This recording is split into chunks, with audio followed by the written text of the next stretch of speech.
வணக்கம் நண்பர்களே.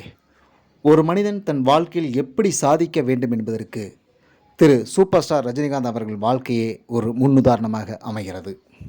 தான் வாழும் துறையில் தன்னை பல பேர் பின்தொடர வேண்டும், நான் ஒரு ஆலமரம், விழுதுகளாய் பலர் பேர் இருக்க வேண்டும் என்று அவர் ஒரு முன்னுதாரணமாக திகழ்ந்து கொண்டிருக்கிறார். ஆம், இன்றைய தலைமுறை நடிகர்கள் அனைவருமே அவரிடம் இருக்கும் ஏதாவது ஒரு அம்சத்தை பின்பற்றி நடித்து கொண்டிருக்கிறார்கள் என்பது தவிர்க்க முடியாத, மறைக்க முடியாத ஒரு உண்மை.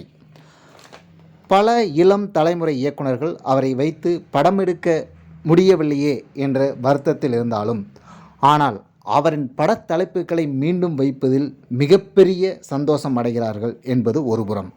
மறுபுறம் வியாபார தளத்தில் ஒளி வீசிக் கொண்டிருக்கும் புகழ் வெளிச்சத்தில் இவர் திரைப்படத்தின் தலைப்புகளை மீண்டும் வைக்கும் பொழுது மக்கள் மத்தியில் ஒரு மிகப்பெரிய எதிர்பார்ப்பும் அட்டென்ஷனும் உருவாகிறது என்பது தவிர்க்க முடியாத ஒரு விஷயமாகிறது. எத்தனையோ நடிகர்கள் வாழ்ந்தார்கள், வாழ்ந்து கொண்டிருக்கிறார்கள், வளர்ந்து கொண்டிருக்கிறார்கள். ஆனால் அவர்களுக்கெல்லாம் இல்லாத ஒரு புகழ் வெளிச்சம் இவர் மீது விழுந்திருக்கிறது. இந்த வெளிச்சத்தின் பார்வையில் இவரது படங்களின் தலைப்புகள் மீண்டும் மீண்டும் வைத்து கொண்டே இருக்கிறார்கள். அதுதான் இன்றைக்கி ஒரு மிகப்பெரிய அட்டென்ஷனாக இருக்கிறது. என்னென்னு பார்த்தீங்கன்னா, இவர் நடித்த படங்களில் கிட்டத்தட்ட ஒரு 35 திரைப்படங்கள் பெயர்கள் மீண்டும் தலைப்புகளாக வைக்கப்பட்டிருக்கிறது. ஆடுபுலி ஆட்டம், 1000 ஜென்மங்கள், குப்பத்து ராஜா, நினைத்தாலே இனிக்கும், தர்மயுத்தம், பில்லா என்ற திரைப்படம் மீண்டும் அஜித்குமார் நடிக்க ரீமேக் செய்யப்பட்டிருக்கிறது. காளி, ஜானி, பொல்லாதவன், முரட்டுக்காலை, தீ, கழுகு, தில்லுமுள்ளு, கர்ஜனை, நெற்றிக்கண், போக்கிரி ராஜா, ரங்கா, பாயும்புலி, துடிக்கும் கரங்கள், தங்கமகன், நான் மகான் அல்ல, கங்வா, நான் சிவப்பு மனிதன், படிக்காதவன், விடுதலை, மாவீரன்.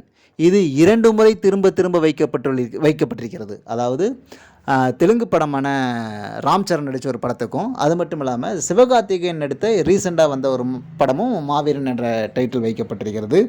படிக்காதவன், விடுதலை, வேலைக்காரன், மனிதன், குரு சிஷியன், ராஜாதிராஜா, மாப்பிள்ளை, தர்மதுரை, இப்படின்னு கிட்டத்தட்ட ஒரு 35 திரைப்படங்கள் மீண்டும் இவரது பட தலைப்புகள் பயன்படுத்தப்பட்டிருக்கிறது.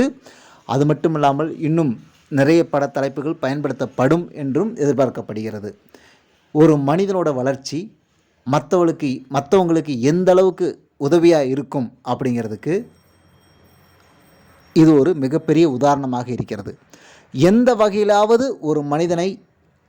எப்படியாவது ஒரு மனிதனை இம்ப்ரெஸ் செய்கிறதுங்கிறது ஒரு விஷயம் இருக்கு இல்லைங்களா, அது ரஜினிகாந்த் அவர்களிடம் அளப்பரிய விஷயமாக இருக்கிறது. அவர் நீண்ட நாள் வாழ நம்மளுடைய வாழ்த்துக்களையும் பிரார்த்தனைகளையும் மேற்கொள்வோம். நன்றி நண்பர்களே.